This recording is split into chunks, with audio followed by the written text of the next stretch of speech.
भोपाल की बहुचर्चित त्रिशा शर्मा मौत मामले में अब जांच ने बड़ा मोड़ लिया। मामले की जांच जैसे ही सीबीआई के हाथ में गई, वैसे ही कार्रवाई भी तेज हो गई।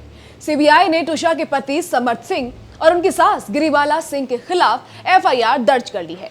गिरिबाला सिंह पूर्व जिला न्यायाधीश रह चुकी हैं। दिल्ली से भोपाल पहुंची सीबीआई की स्पेशल क्राइम यूनिट अब एक एक सबूत को खंगाल रही है और पूरे मामले की नई शुरुआत से जांच की जा रही है।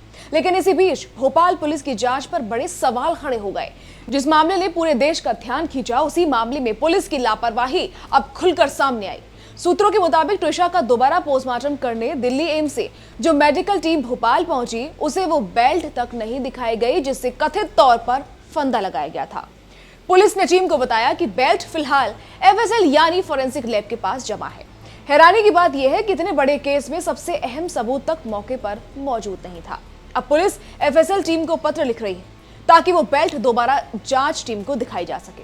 सवाल ये उठ रहा है कि आखिर इतने संवेदनशील केस में सबूतों को लेकर इतनी ढिलाई क्यों बरती गई? क्या जांच शुरू से ही गंभीरता से नहीं की गई थी? इतना ही नहीं, घटना के पूरे 13 दिन बाद पुलिस की टीम स्पॉट वेरिफिकेशन के लिए मौके पर पहुंची। यानी जिस घर में त्रिशा की मौत हुई, वहां की जांच करने में भी लगभग 2 हफ्ते लग गए। पुलिस टीम करीब 2 घंटे तक घर में रही और इस दौरान मोबाइल फोन, लैपटॉप और दूसरे डिजिटल सबूत अपने कब्जे में लिए गए।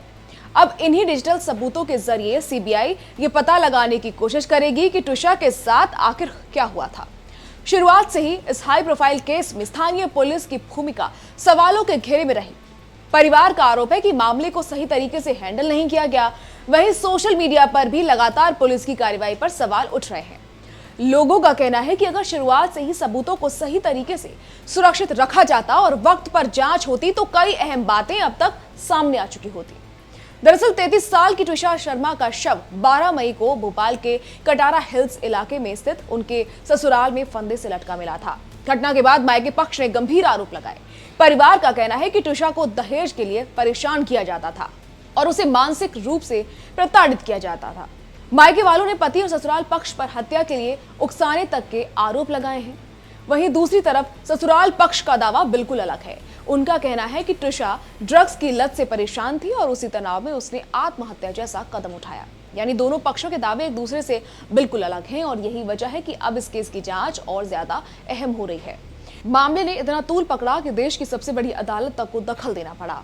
सुप्रीम कोर्ट में हुई सुनवाई के दौरान अदालत ने साफ कहा कि इस मामले की जांच पूरी तरह निष्पक्ष होगी।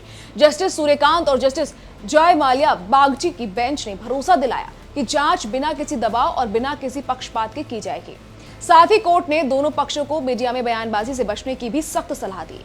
अदालत का कहना था कि जांच पूरी होने से पहले मीडिया ट्रायल से बचना जरूरी है, क्योंकि इससे केस प्रभावित हो सकता है।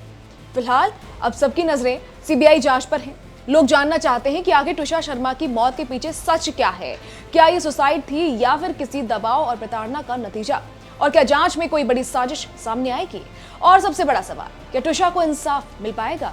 अब सीबीआई की टीम एक एक कड़ी जोड़ रही है। डिजिटल सबूतों से लेकर मेडिकल रिपोर्ट और घटना स्थल तक हर पहलू की दोबारा जांच हो रही है।